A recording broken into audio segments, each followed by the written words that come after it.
I'm pretty sure that my pants are on backwards, so please stick around.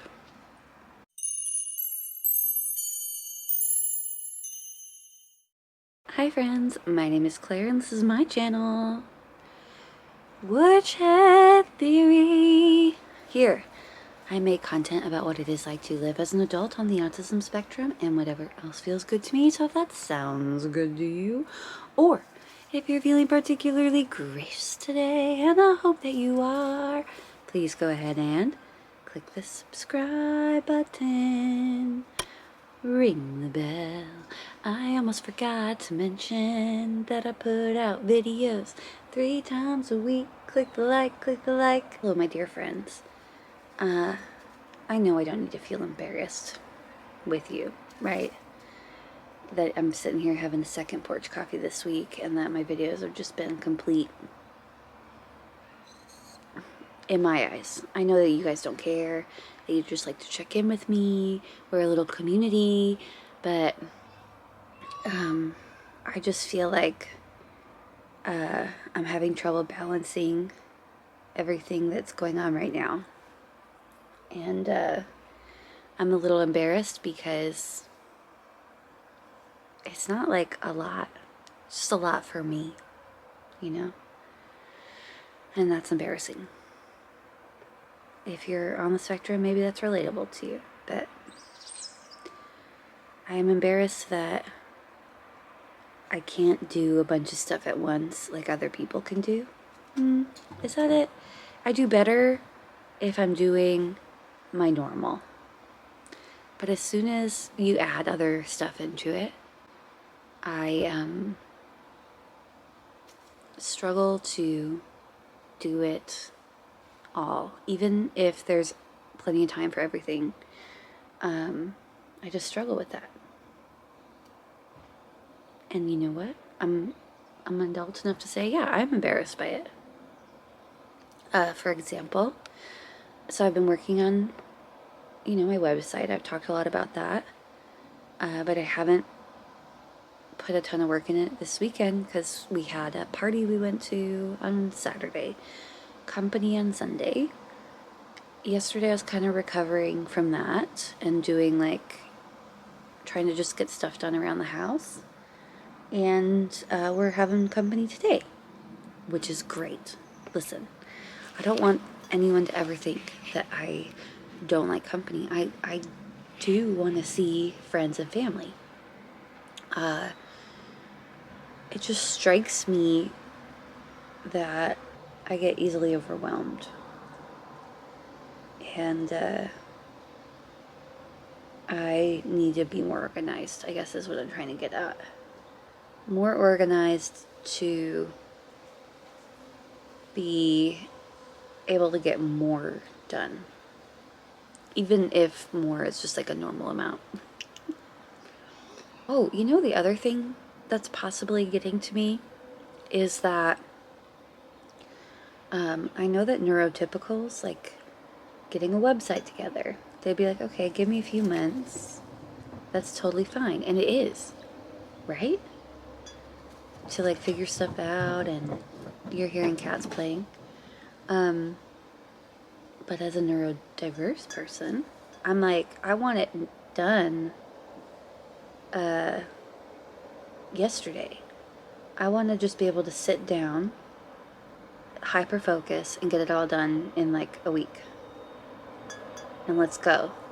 And when that doesn't happen, as a neurodiverse person, it's not necessarily that you lose interest. You lose momentum.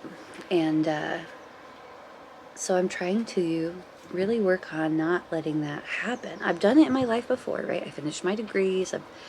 I've done all that before. But I'm just constantly needing to remind myself that hyper-focus is not what gets you where you need to be, necessarily. Yeah, is it super helpful in a lot of situations?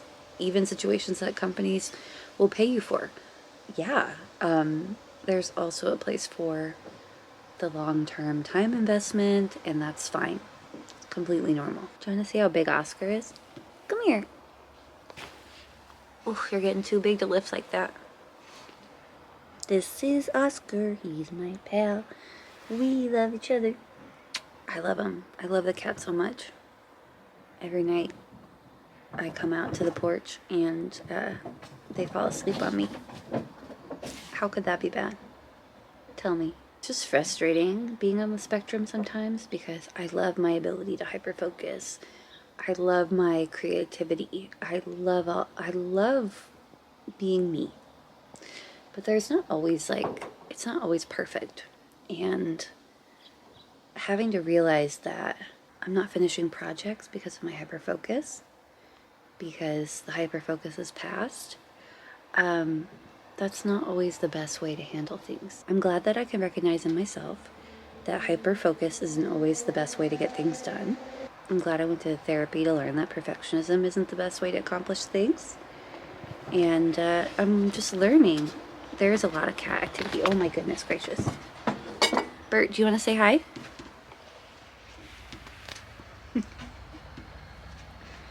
This is my dolly, Bert. I love her. She's my little girl. I guess I'll just raise the question though. Maybe you can help me if you're on the spectrum or neurodiverse. How do you handle changes in schedule? Like, I've done videos on how to get stuff done. I'm good at getting things accomplished as long as I have the right circumstances. Like, I don't have anything else going on that day. I can just focus on it. I can make my list. But when there are other things thrown in, I struggle with that. If you struggle with that, please tell me how you deal with it. Because they're not bad things, they just pull my attention, right? Like away from the website and YouTube and housework. And how does it work? Tell me. Give me the secret. Unlock the secret. The coffee I'm drinking was in the clearance section at my grocery store. Are you like me and check that section? I always do. And they had a ton of this single origin coffee on clearance for $5 a bag. I just bought one to test it out, and I know if I go back, it's all gonna be gone. But I should have just bought up like 5 bags, because we drink coffee like fish drink water here. I don't know, guys. I'm really sorry about this terrible video. But I'm just trying to remind myself that I committed to 3 videos a week for myself. And a video is better than no video. So if that just means talking to the camera, that's cool too. But I'm struggling, you know, to get everything together. I'm happy. Just want to make that clear. I'm happy. I'm doing okay. I feel really good. Probably better than I've ever felt in my life. Struggling to figure out the balance of being an autistic person and being a calm person, and yeah, help. Maybe it won't ever get better, but I'm just wanting to talk about it. Anyway, have a good day. I love you. I hope that it's just wonderful, and I'll see you next time. Bye.